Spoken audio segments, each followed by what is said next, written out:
Hey there, welcome to Izzo's Place. It's time for the long review. If you saw the short already, well, you saw Winter Beard Izzo from, I think that was February of this year. Yeah, so in honor of that, I wore the same shirt. I'm a little bit heavier than that and a little bit lighter of facial hair. But anyway, what you saw me neck pouring was the Landry steaks. And it's a neat little bottle.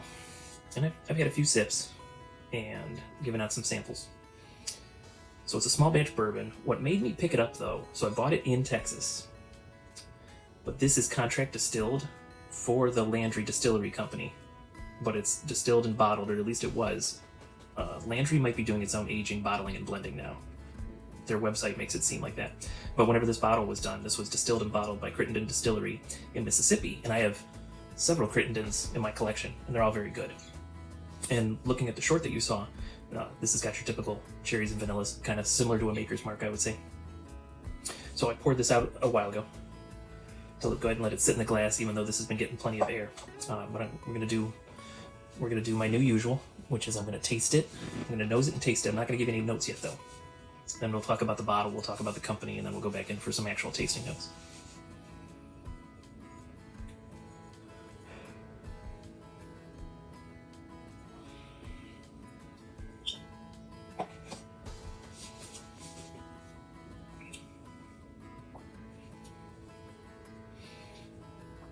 Nice little hug, but I haven't had any whiskey yet today, so not surprising. It's 90 proof, 45% alcohol by volume. Let's go ahead and talk about this bottle. First of all, I can be sold on a good-looking bottle, and I personally think that is a good-looking bottle. I like the shape of it. It had a nice pop. Not as good as I remember, but not terrible either. Just simple wood top on the cork. It's got like kind of like Maker's Mark does. It's got the fake torn edges. All right, let's go ahead and read this over. Landry Steaks, Landry Distillery. So this is their small batch bourbon whiskey. I know they at least also make a rye. I don't know where they sell them though. It might only be in Texas.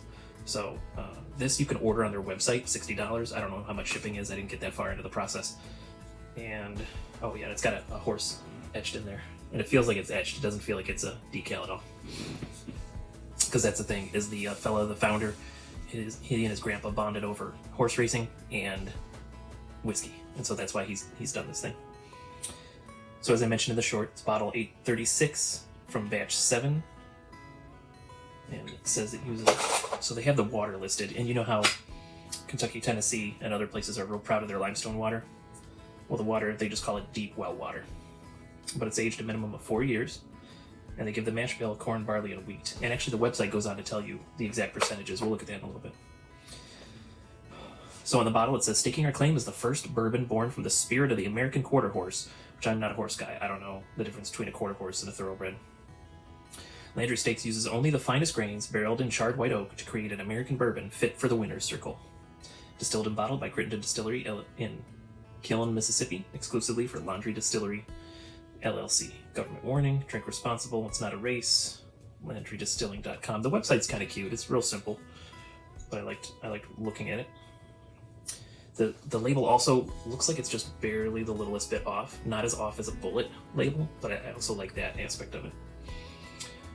Alright, let's go ahead and look at the website for a little bit. Run with a better bourbon. First American bourbon barreled and bottled with the spirit of the... Oh, we read that. Landry Steaks bourbon is second to none.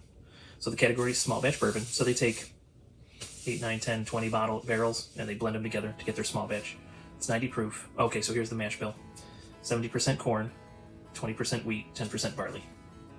The barrel char is American white oak. The appearance is bright amber hues with streaks of golden highlights. I don't disagree. On the camera, or maybe it's because of my hat or my high vis, it looks a little redder in the camera, but to me it definitely does look bright amber with hints of gold. I do agree with that. Okay, now they're going to start talking about the aromas, so we're going to forget that. But they at least make this bourbon and a rye that I don't have. So if I ever find myself in Texas again, which is a distinct possibility, I'm going to look for that rye and see what I can do. what else do we want to look at here on the website? So they've got, I'm not going to take the whole time to read you their story, but they've got the story of the founder and his grandfather. It's a neat little thing, and it's got some pictures to go with it. They got a section just for cocktails. So we've got recipes, or at least one, just one. It says cocktails. You should have more cocktails than one if you're label it cocktails. Oh well, hey, that's all right. They got press, they got events, how to find a bottle. So they got 3 ways on there. You can find a store, you can have it delivered, you can have it shipped. So if this is something you want to decide to try and you can't find it in a store, you can go to the website and get it shipped. All right, so that's kind of it. Let me go back to the whiskey because we'll see how my palate does against their notes, which I'm not going to look at yet.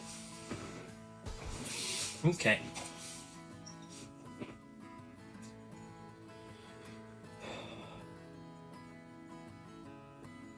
I mostly agree with Winter Izzo, vanilla cherries, but there's also some caramel, some maple. All the sweet stuff. A little bit of like scent of the toasted barrel, of the charred barrel. What was the mash bill? Because I'm getting, no, there's no rye in here, so it's 20% wheat, 10% barley. So it's a wheater, so it's a little on the sweet side. Which is not surprising for a wheater.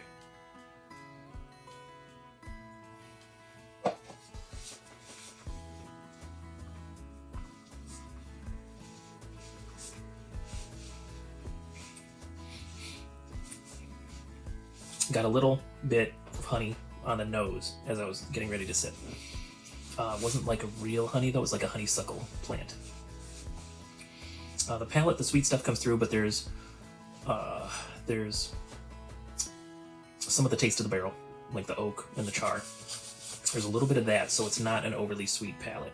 It has all those sweet notes, but the effects of the barrel just give it like a little bit of drying, a little bit of savory, which is it's nice. It balances it out. My body's already used to it. No hug anymore. It's 90 proof. All right, let's go ahead and look at some of their notes. Well, I'll tell you what. No one should trust their first nosing. So let's go ahead and hit the nose again. Sometimes weird things happen on the second official nosing.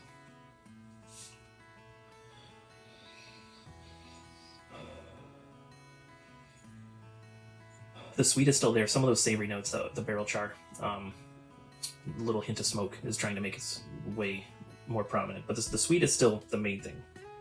These other things are just kind of coming in a little bit.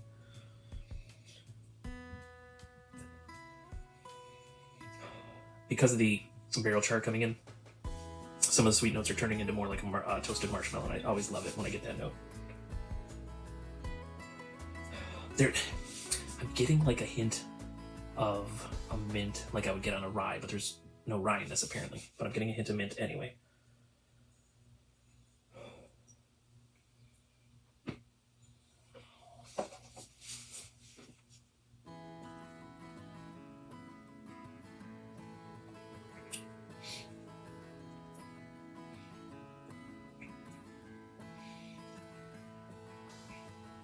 It's very good.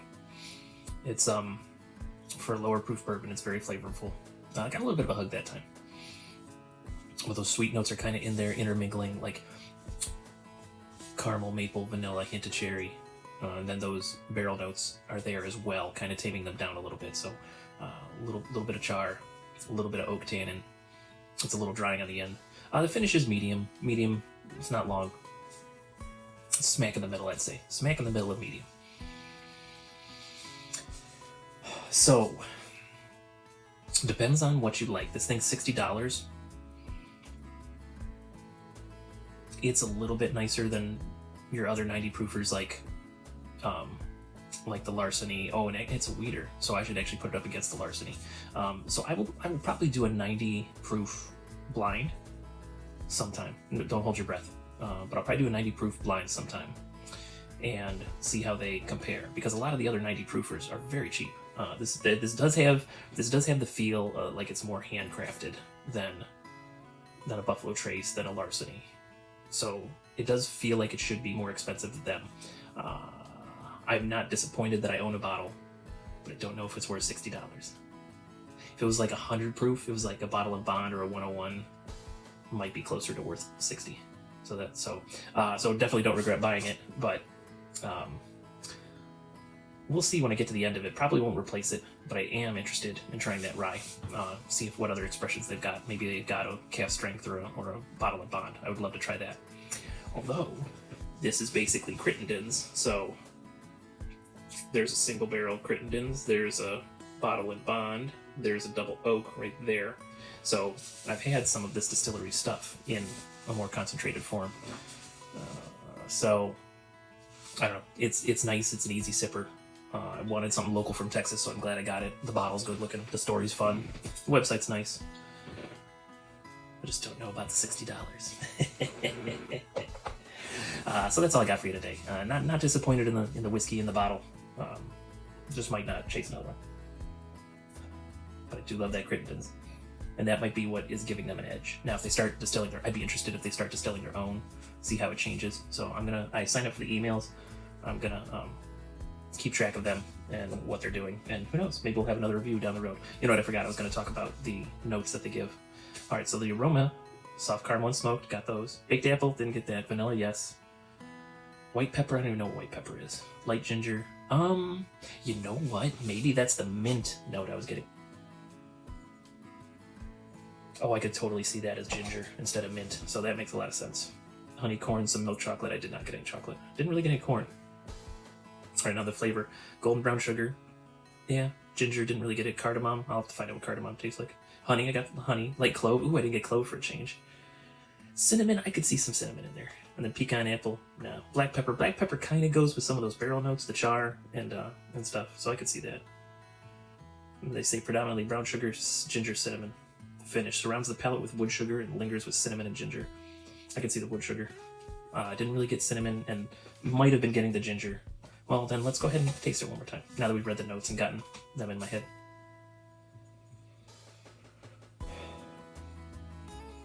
Oh, man, that's suggestive. Everything's always so suggestive. I do get a hint of apple. I do get the ginger now. I don't get the cinnamon.